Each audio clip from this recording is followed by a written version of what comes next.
Well, good morning. Thank you very much, Vanessa. I am not going to stand behind the microphone. You can all hear me in the back, right? I see nodding heads. I think we're good. All right, good. Well, thank you very much for the opportunity to be here this morning to talk about some of the most important issues that we deal with here in our state. Water is the single greatest natural resource we have in our state after our people. And I very much appreciate what you all do to help educate and inform the public with regard to our water issues and helping inform the decision makers as well with regard to what good policy ought to be here. So thank you very much for what you do each and every day. And I know this is a little bit like church. Nobody wants to sit in the front row except for Justin and Jesse, who I already warned that if I get any tough questions, I'm not going to make them answer it. But what I thought I'd do here today is just cover some of the basic stuff that we've got going on just at a high level with regard to both my administration and water, and then we'll open up questions and answers. And I see Matt Haybrock's here as well, so if I get any tough questions, I might ask him to answer them as well. We'll do that, and then does that sound fair? Great, perfect. So the vision for my administration is to grow Nebraska. And by that, I mean create more and better paying jobs, keep our young people here in the state, and attract people from around the country and indeed around the world to come to Nebraska and make it their home. And our mission statement to accomplish that is to create those opportunities through more effective and more efficient and customer-oriented government.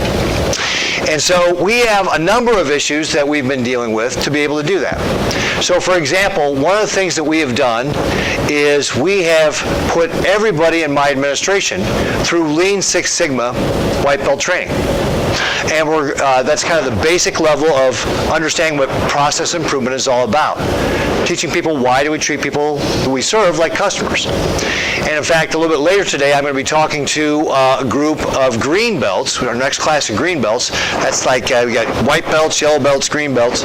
The green belts are really responsible for leading the process improvement in all of our agencies. We'll have a class that graduates in December. That'll give us about 22. And then we've got another class that's actually starting today that I'm going to be speaking with as well. So again, we're trying to build up that capacity. Well, what do we use that capacity for? Well, you may have heard me talk about a number of the issues or a number of the initiatives that we've done in the Department of Health and Human Services with regard to how we deliver some of our services like the SNAP program, the Department of Labor, how we've turned our unemployment system into a reemployment program, or in the Department of Environmental Quality, how we've improved our ability to issue permits. Well, we're doing the same thing in the Department of Natural Resources, applying those same sort of process to streamline what we're doing so that we can do, for example, a better job or more quickly turn around our surface water permits, as an example, on how we can do a better job leveraging technology and process to do a better job of serving our customers. Some of the other things we've done, for example, is create self-help web-based resources so that our customers can get access to the great amount of resources we have with regard to, water resources, hydrological information, water rights, and that sort of thing. So make it easy for our customers to be able to access all the information that we have at the DNR. And so that's one of the ways that we're leveraging that process improvement in the Department of Natural Resources. One of the other things that we are doing is focusing on cutting the red tape, trying to make it easier to not only do business with the state from the standpoint of our processes, but looking at how our regulations are actually formed to see what kind of opportunity there is there to make improvements. In June, I issued an executive order that halted all the promulgation of regulation until my agencies can come back to me with a review of those regulations to see, are they still necessary for protecting the health, safety, and welfare of our people? Did any of them go through any sort of, business analysis to see if there was a cost-benefit trade-off there and if it was worth it? Or was there even a measurement put in place to see if the regulation would work? And are those regulations that we've written, are they in line with our statutes or the federal statutes, or are we being more restrictive than the state or federal statutes? Our agencies are supposed to come back to us actually next week. In fact, some already have. And for example, in the Department of Natural Resources, we found that there are some regulations that we've got that are outdated or duplicative. And so while this may require some legislative initiatives next January, it also may just be things that we can clean up internally as well. So that's really kind of the goal with regard to what we're doing with regard to regulations, and again, trying to make it easier to do business with the state of Nebraska. Now, another one of the big issues that you may have read about was at the end of October, our forecasting board cut another $200 million out of our budget for the next biennium. So we're not quite 6 months into the biennium, so we've got time to be able to adjust our budgets, but that means in January we'll be coming back again. Now, as you all are probably aware, we did a budget cutting exercise earlier this year as well. In fact, we did two. We did two budgets in the last legislative session. The first was to bring our fiscal year that ended June 30th into line, and then to set the biennium for the next 2 years. So we actually, in some of our agencies, like the Department of Natural Resources, we took a 9% budget cut. Some agencies actually had to cut their budget. So everybody had to be a part of the solution, and we had more modest cuts to some of our water resource funds and so forth, but everybody's got to be a part of the solution to be able to help manage that budget. Now, if there's a good news, if you look at what happened as of the fiscal year ending June 30th of this year, we actually took in less money, by about $42 million. We took in less money this fiscal year than we did the previous 2 fiscal years. So we actually did see our revenues decline. Now, if there's good news about what the forecasting board said last month, it's that they're projecting our revenues to grow, just not grow as quickly as they had been projecting. Ballpark, what they had been projecting with some of the one-time transfers and so forth was about an 8% growth in our budget. It's still going to be about a 5% growth according to their projections, but that, you can see, is less than what they had originally been projecting last April. So that's where, again, we're going to have to make some tough decisions, work together with the legislature about how we're going to get our budget back in line. Unlike the federal government, we don't get to print our own money, so we actually have to have a balanced budget, and that's what we'll work with the legislature on in our legislative section next year. We also had just recently had a visit by Scott Pruitt, who is the administrator for the EPA. He was in town talking with a variety. We actually pulled together some of the ag groups and some of the other business interests here in the state to give him feedback on the EPA and what they're doing, and in fact talked a lot about, for example, the waters of the U.S.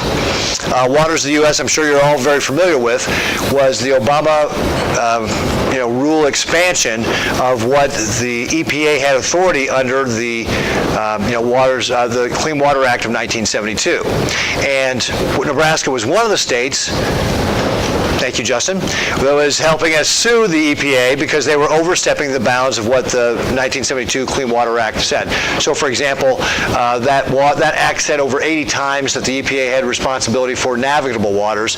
EPA was trying to expand that to include things such as ponds, roadside ditches, and so forth, and that was clearly beyond the scope of what the law was. Well, we had gone to court over it, received a stay, so the rule did not get implemented. Now what Scott Pruitt is going to be doing with the EPA is they're going to go back, rewrite that rule to actually create more clarity, not less, because that's what that original rule did from 2015, is it created less clarity. They're going back trying to write it to create more clarity and stay within the bounds of the law like they're supposed to do. So that's one of the outcomes of the meeting that we had, was getting that information from Administrator Pruitt directly about what his thoughts are with regard to waters of the U.S. So those are some of the broad-based pictures that we've got going on at the state. With regard to our water management systems here, it's always important to remember that our system of, both state and local management through our Department of Natural Resources and our 23 NRDs is something that really allows us the flexibility and the input to manage our water in a way that can be the most effective for the people of our state. And in fact, our system of water management is really the envy of the country. And if you think about states like Texas or California that are trying to implement water management systems, and many times when they were trying to do it in a crisis, it doesn't work very well. Yet we've got a system dating back to the 1970s with our NRDs that allows for that local control. And of course, what are some of the things that we've done to improve upon that? You think about how we're doing our integrated, doing our river basin plans, our integrated management plans. Those are ways that we can, again, think about how we continually innovate to be able to manage our water resources better. And as I mentioned, this is our second biggest resource after our people. We are the largest irrigated state in the country. We've got municipal users. We've got commercial users. We've got a number of people who are interested in us managing our water resources well. And that's why I think this, our conjunctive approach between surface water and groundwater has been successful. Not always without contention, right? Sometimes we don't always agree on how things get along. But by and large, if you look at the big picture of how things are going, we have actually found a system that allows us to be able to talk about those areas of dispute and be able to work them out. In fact, that's one of the things I've really encouraged Jeff Fassett to really work on, is being collaborative. Litigation is always something that's going to be an option out there for anybody who is not happy with the way things are going. But I think we can see that litigation doesn't necessarily really get us to a good end. That if we can work collaboratively, we can actually probably come to much better solutions, at least do it in a way that is more Nebraska-like. Our ability to really get along and try and find common solutions. For example, right now, if you look at between Colorado, Kansas, and Nebraska, now that we've kind of gotten past the litigation, the three states are working very well. Now, not that we don't have more work to do, but a collaborative approach, I think, is going to benefit us much more, for example, in the Republican River Basin, than something that is, not collaborative, where we're contentious. Not that, again, we're always going to agree, but that collaborative effort is really one of the things I've actually focused Jeff on, to get out there, talk to people, try to start coming up with solutions, and figure out ways that we can find compromise. An example of that coming down the road might be with regard to NCORP. There's an idea out there to allow NCORP to be able to sell land without the water rights, to be able to put it back on the tax rolls, and to be able to still meet the needs that we have in the river basin. Now, there's still some work that has to be done whether or not we can even do that. There has to be some clarification on the legal side. But that, to me, represents a potential opportunity to create a compromise that could be a win-win for the folks who aren't happy with the way NCORP is managing that right now. And of course, NCORP is very important for us meeting our water obligations and making sure we've got certainty with regard to how we have those, providing those water flows to Kansas to be able to stay within our compact. So that's a very important program. Finding ways that we can compromise is one of the ways that we may be able to find opportunities to be able to move forward. And the thing about compromise is nobody's happy, right? Nobody gets everything they want, but everybody gets a little bit of what they want. And again, that allows us to continue to make progress on some of our issues. Another big project that we've got going on is the Platte River Recovery Implementation Program. And now, some of you, I'm sure there's a number of you, I see a few gray hairs around here, probably remember 10 years ago, this was something that was actually pretty contentious. It's an agreement that we have with Wyoming and Colorado and U.S. Fish and Wildlife with regard to the Platte River and how we're going to maintain water flows there for our endangered species and so forth. And phase one was a 13-year plan, and what we're proposing is that we extend that phase one for another 13 years. And one of the benefits this has had for us is that it creates certainty again, regulatory certainty around how we're managing the Platte River. And so what we're proposing, and this will require all three state governors to agree, and the Secretary of the Interior, and congressional action, so you can see there's a fair amount of work that has to go in this. But what we're proposing is that we extend that Platte River Recovery Program for another 13 years till 2032, so we continue to make progress on the work, and just as importantly, continue to have that regulatory certainty. And one of the things you can see is when we don't have that regulatory certainty, or when we're dealing with the federal government, is that you run the risk of what happened with Loop Power and FERC and the fish kill. And again, that just demonstrates that, folks, if we take control of our own destinies, if we work it out here amongst ourselves in Nebraska and with our surrounding states, we can come up with better solutions and have more certainty. If we have to deal with federal regulators like FERC, we run the risk of really bad decisions being made at the federal level that is really out of touch with what we here in Nebraska want.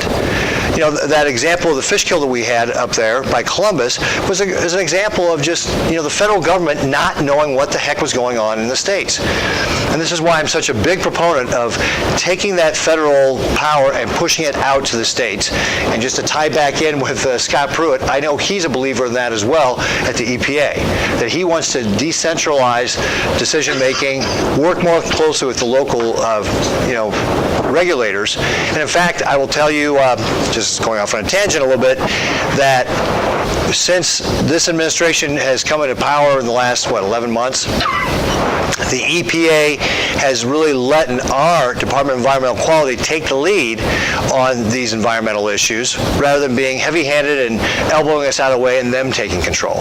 They really understand that the local regulators will do a good job. They're still going to have their oversight, but we can take the lead on these projects and actually get to a resolution that the EPA is going to be happy with. And that's really the model I think we want to have in all of our interactions with the federal government. Let us, as the local people, take the lead. Certainly, the federal regulators are going to have their oversight, but let us take the lead because we'll do a better job in figuring out solutions that are going to be tailored for what the local needs are. So those are a variety, some of the big issue things that we've got going on. I've already managed to talk for 10 minutes already, which is what I was told to talk for before we open up to questions and answers. But again, I want to thank you all for being a part of helping us develop solutions with regard to water sustainability, water quality, all the things that are so important to our state as we continue to look to see how we grow Nebraska. So with that, what I'd like to do is go ahead and open it up to questions and answers, and we'll